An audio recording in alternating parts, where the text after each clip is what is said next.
গ্রামীণ এলাকায় নিশি কুটুম্বের দলের উপদ্রব বেড়ে গেছে। ছোটখাটো দোকান মালিকরা ভীষণ চিন্তাগ্রস্ত। এমনই একটি ঘটনা উঠে আসলো সোনামুড়া মহকুমার অন্তর্গত কাঠালিয়া ব্লক এলাকার সীমান্ত গ্রাম কালীকৃষ্ণনগর পঞ্চায়েত এলাকা থেকে।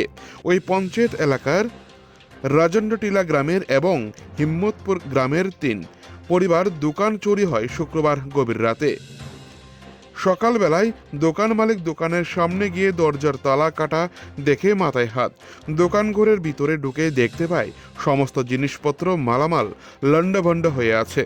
দোকানে সরিষার তেল থেকে শুরু করে অন্যান্য মালামাল উধাও হয়ে যায়। তখনই তারা বুঝতে পারে যে এই সমস্ত কাণ্ড কারখানা বহিরাগত চোরের দল এসে দোকানের তালা কেটে মুদি সামগ্রী চুরি করে নিয়ে যায়। নিশ্চয়ই স্থানীয় চোরেরাই এইগুলি করেছে। যেমন রাজেন্দ্র টিলার দোকান মালিক রতি রঞ্জন মজুমদারের দোকানের তালা কেটে সব কিছু লণ্ডভণ্ড করে চোরের দল পছন্দ অনুযায়ী যা যা নেওয়ার নিয়ে চলে যায়।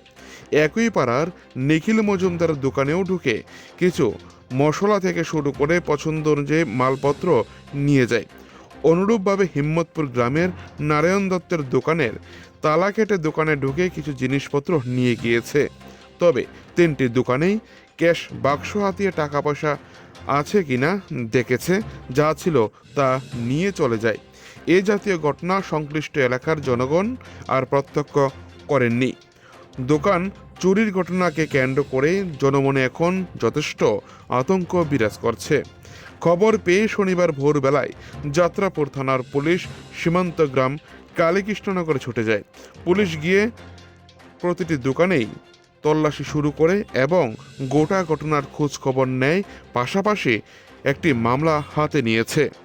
সোনামুড়া থেকে নিজস্ব প্রতিনিধির রিপোর্ট, টিভি 100 বাংলা। তো কালকে রাত্রে সকালে সকালে ভোরবেলায় দেখি যে দোকান পুরা তালা মালা সব এই ভাঙচুর করে সব মাল লয়ে গেছে, কি বাজে মাল, দোকান তেল, তারপরে যাইয়া এই বিভিন্ন কিছু কত রকমের মালের নাম যত আছে, ক্যাশ বাক্স পুরা ভাঙি ক্যাশ বাক্স লয়ে গেছে কি। তারপরে যাইয়া পুরা দোকান তাক পুরা খালি করে লেছে, বস্তা ভরি ভরি সব মানে বাইরে বাইরে তেল ভরে রয়েছে। তা আগে দেখি এই অবস্থা।